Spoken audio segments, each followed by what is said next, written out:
Macabre Motel, 2 of 5.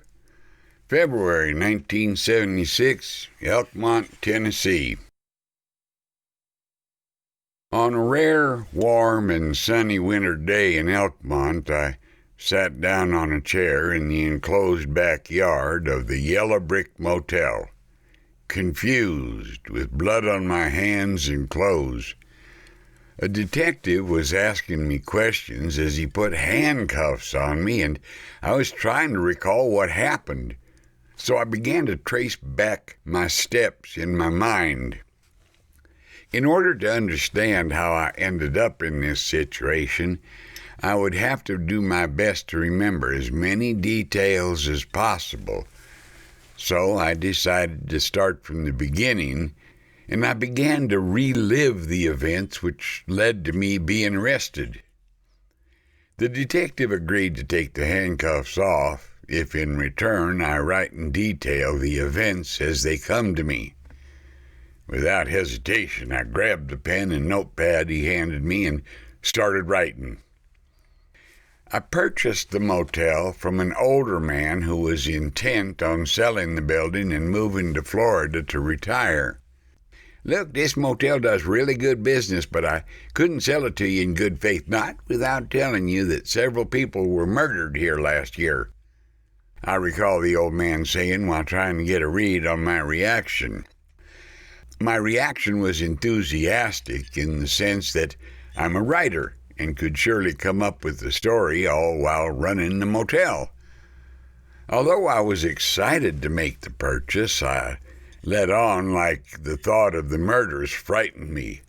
My God, that's awful. Surely I could do some renovations that would diminish the vibe in the motel that would, of course, cost a good amount. I explained, but he was already willing to bargain. Not long after the negotiations began, he was handing me paperwork which I quickly signed. Scott M. Ridley, the old man said as he read my name, and I nodded. We shook hands and the deal was done. I began renovations and the motel was ready 6 months later. After the reopening of the Yellow Brick, I quickly realized that the guests were not quite as prevalent as I expected. After the first month, only 3 rooms were rented, and my writing began to suffer to make things worse. I began to feel like my luck was running out, and I was going over the worst-case scenarios in my head as I drove to the nearest town, Gatlinburg, to grab supplies. I parked in front of the local convenience store, turned the engine off, and I noticed a very beautiful, scantily dressed blonde woman approaching me. As she got closer, her looks began to fade slightly, and I rolled my window down to hear what she had to say. "Hi, I'm Elsa, and I would greatly appreciate it if I could hitch a ride 10 miles north. I could pay you," she asked with a smile on her face. "I don't see why not. I'm grabbing a few supplies, and when I'm finished, I'm headed that direction. My motel is about 20 miles north of here," I replied. She seemed surprised. "The Yellow Brick Motel has reopened?" she asked. "Yes, that's the place. I think that's my problem is not many people know that it's open again, so I haven't had many customers," I explained. "I know that place well. I was actually a suspect for the murder of 3 men found dead in the motel. That was until it was discovered the actual killer was in fact a detective on the case," she said in a rather dull tone. "And why were you a suspect in the murder of 3 men in the motel?" I asked curiously. "Well, I'm a prostitute, and the 3 men were my customers, and some psycho detective stalked me and killed them. That was it, nothing more," she replied as her smile vanished. I could see how that could cause confusion. Hell, I'm confused, but let's change the subject, I suggested as she agreed. I could tell she didn't want to go into detail. "Now look, Elsa, I'm no stick in the mud. I like to party and have a good time, and I won't judge you for your line of work. I assured her as her smile returned. After grabbing a week's worth of supplies, we headed back towards Elkmont. When we arrived at her destination, the house was very strange. It looked condemned and had a sign in the front yard that read, "The Yellow Club." "What's the Yellow Club?" I asked. "Well, it's more of a family than a club. The color yellow has special meaning to the town of Elkmont. That's as much as I can tell you about it. If you want to know more, you'll have to meet Duke. He's the head of the club." She then continued to say, "Look, I'm always looking for a place to work, and you said you basically have no customers. Maybe I can work out a deal with you for a permanent room." She offered 20% of her profit in exchange for a room, and at that point her offer was irresistible. I was nearly broke, and even if she didn't have much to offer, I was certain I could form a story just from her hanging around. After agreeing to the terms and introducing myself properly, I dropped her off and began to drive back to the motel. During the 10-mile drive back to Yellow Brick, I became somewhat concerned and alarmed at the deal I just made. It was an odd feeling I had because at the same time I had no choice. My options were to make no money or make illegal money, so naturally I chose the latter. The next morning came and I heard a very loud commotion outside that woke me up. I looked out of my window and saw Elsa in the passenger seat of a very loud car with a man driving who I presumed to be Duke, judging by his front license plate cover. I got dressed and walked outside, and as I approached their vehicle, Elsa said, "Martin, this is Duke. He's going to be hanging around here sometimes, helping me, giving me new rides." I listened before shaking his hand. "Nice to meet you, Duke. Is that a nickname?" I asked. "You could say that. My first name is no longer a good representative of who I am. I've changed a lot since I was given that Christian name from a controlled society," he said in a very worrying way. I could immediately tell he was completely crazy.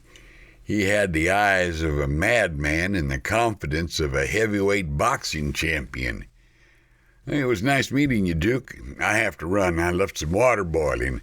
I was just preparing a meal," I said, trying to talk my way out of the situation. Duke stared at Elsa for a moment, then he focused his undivided attention on me. "I'm not sticking around. Just know that our place is hot right now. That's the only reason Elsa's working out of your slum motel. I don't want you getting any weird ideas. If you want my girl, you have to pay just like everyone else," he said with a very southern accent. "No such plans, Duke. Strictly business," I assured him as Elsa slammed the car door and his car took off. I immediately regretted my decision of dealing with Elsa and her baggage that came in the shape of a hillbilly pimp who's gone mad. "Don't worry about Duke. We're going to make money and have a good time," she promised. I began to walk her to the room she was going to stay in on the second floor. "What happened to the water boiling, or are you no longer in a rush?" she sarcastically asked with a smirk on her face as she licked her lips seductively. I ignored the question completely and resisted her advances. The lust I may have originally felt for her was now replaced with anger.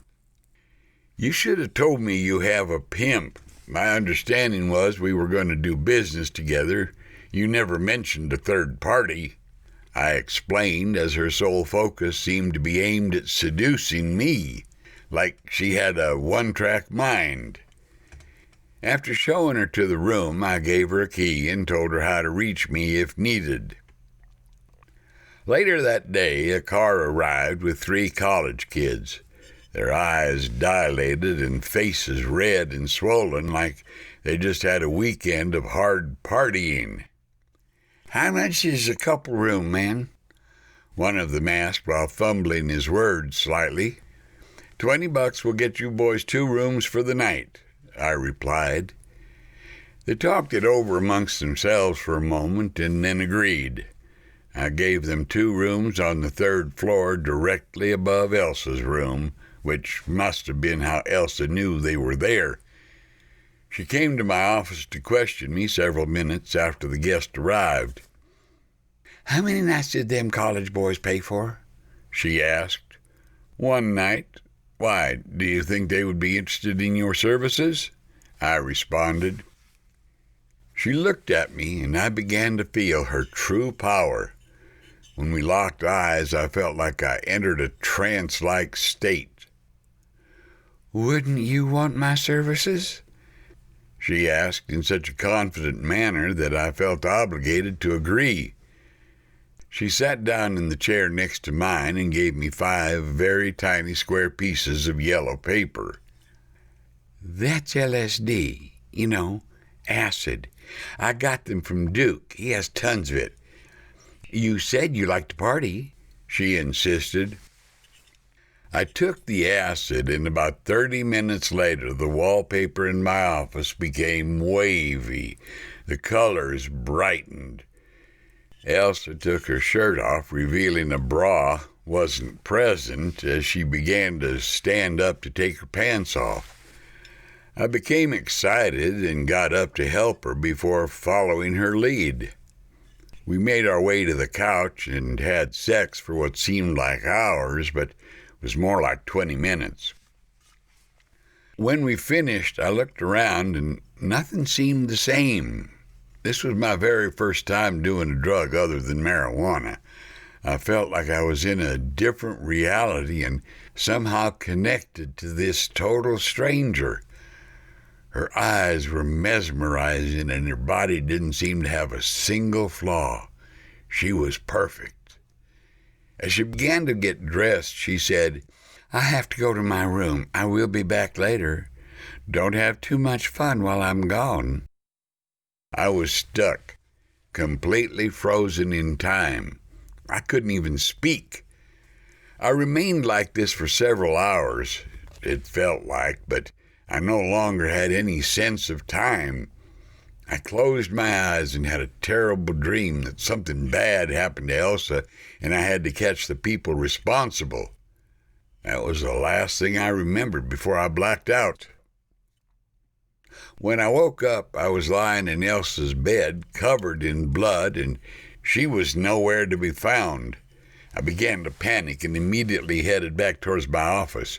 I took the stairs, and as I approached the 2nd floor, I saw blood on the carpet and walls leading to the 2 rooms the college kids were staying in.